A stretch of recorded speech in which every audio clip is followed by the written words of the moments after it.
Welcome to episode 6, The Growth Journey of Men.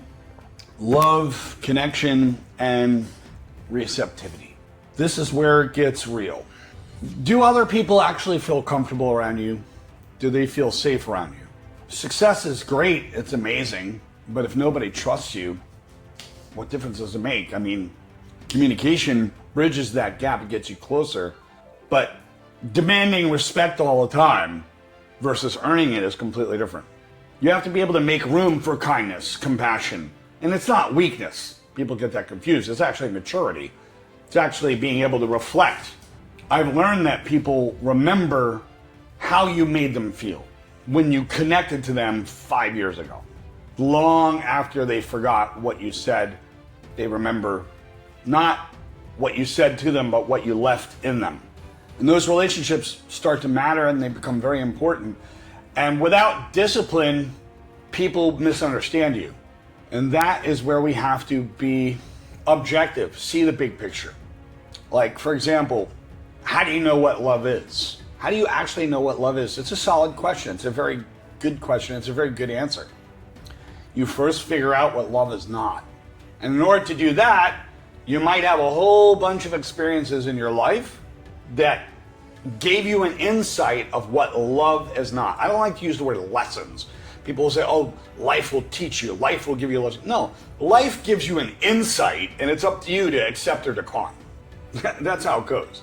The insight is present. You have to have that wisdom, based on the previous episode, to see that quality that's buried inside of that. And some people only look on the surface, just like the keyhole effect. They only look on the surface. They don't go deeper to see what's going on underneath. So how do you know what love is? You figure out what love is not. And you may go through several experiences and relationships that teach you what love is not. Because there is a fine line difference between emotional intensity, the feelings that you have that are intense inside, and understanding the actual value and consistency of another person. Value and consistency of your partner. Very important that they are consistent, because it does boil down to identity. What you say and what you do will actually match. And in relationships, it's no different. If you develop self-trust based on what you say and what you do matching, then when you're trusting other people, the same thing holds true, that what they say and what they do also should match. You want to look for consistency. That's what you want to look for. Not wishy-washiness, waverliness, none of that. You want to look for consistency. Because we have the tendency to look at our emotions. When we use emotions as the filter, what starts to happen real simply is you're all about the emotional intensity of the connection and not looking at the values of the other person, the qualities. Integrity, honesty, communication.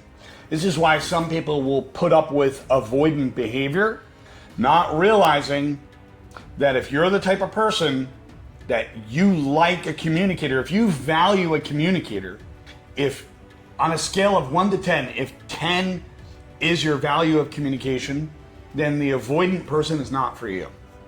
And if you misunderstand their intensity for actual love and actual qualities that are long-lasting and sustainable, then you start to look at things in an incorrect way. That's where it gets important. People don't do what they want to do. They do what their nervous system will actually allow. I want to just make that very clear.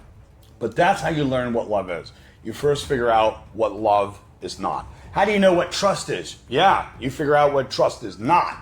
Some people have to get that insight through contrast. You have to have experiences in your life. I don't look at experiences as lessons. They're insights. They're like a workout machine. It's an exercise. But if you're not able to see the nugget of wisdom in that, then you're looking through that keyhole. And that's where learn to connect, convey, and if you're in sales, even convince. But connecting, conveying, and understanding. Very important with that. Be able to connect. Be the love that you want to experience, but have those boundaries. It's not all love. It is love and strength, not one, not the other, but both. Any man who's too loving, they will wipe their feet all over you. You're too strong. Oh, I have to be an alpha. I have to be too strong. You will appear like the asshole. You will eventually slip and make the mistake. It is not about too strong. It is not about too loving. Love and strength together, not one, not the other, but both. And be able to connect, convey, and understand. Let's go on to the next one.